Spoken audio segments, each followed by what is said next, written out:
তিনি ব্যবস্থা নেবেন। আইন মেনে চলার জন্য আমি সবাইকে উৎসাহিত করার চেষ্টা করব।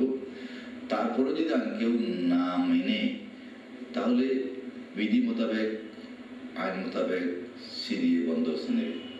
চট্টগ্রামের আশখারদিঘি, ধোফাদিঘি, রানের দিঘি, মুন্সিপুকুর, ইপিজেডের মফিজ দিঘি ভরাট নিয়ে 2009 সালে বর্তমান সিডিএ চেয়ারম্যানের বক্তব্য ছিল এমন। অথচ 3 বছরে অবস্থার উন্নতি তো দূরে থাক, বর্তমানে আরও খারাপ হয়ে গেছে। এই সে আশখারদিঘি, যেখানে বর্তমান সরকারের বন ও পরিবেশ মন্ত্রী ডক্টর হাসান মাহমুদের ছোটবেলাকার অনেকগুলো স্মৃতি রয়ে গেছে। আজ দখলে বেদখলে, অযত্ন অবহেলায় এই আশখারদিঘি ভালো নেই।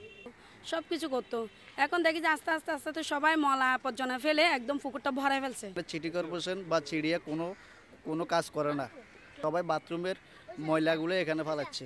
আমাদের বন পরিবেশ মন্ত্রী সাহেব এই এলাকায় বড় হয়েছেন, এখানে উনিও গোসল করছেন একসময়। এশিয়ার জলবায়ু পরিবর্তন সম্বন্ধে উনি চিন্তা ভাবনা করছেন, কিন্তু ওনার বাল্যস্মৃতি থাকা এই দিঘিটা নিয়ে কিছু করার জন্য আমি বিনীত অনুরোধ করছি। চট্টগ্রাম উন্নয়ন কর্তৃপক্ষ সিডিএ, চট্টগ্রাম সিটি কর্পোরেশন এবং পরিবেশ অধিদপ্তরের কর্মকর্তাদের ম্যানেজ করে চলছে এইসব ভরাট কাজ। তবে এমন অভিযোগ অস্বীকার করলেন পরিবেশ অধিদপ্তরের এই কর্মকর্তা।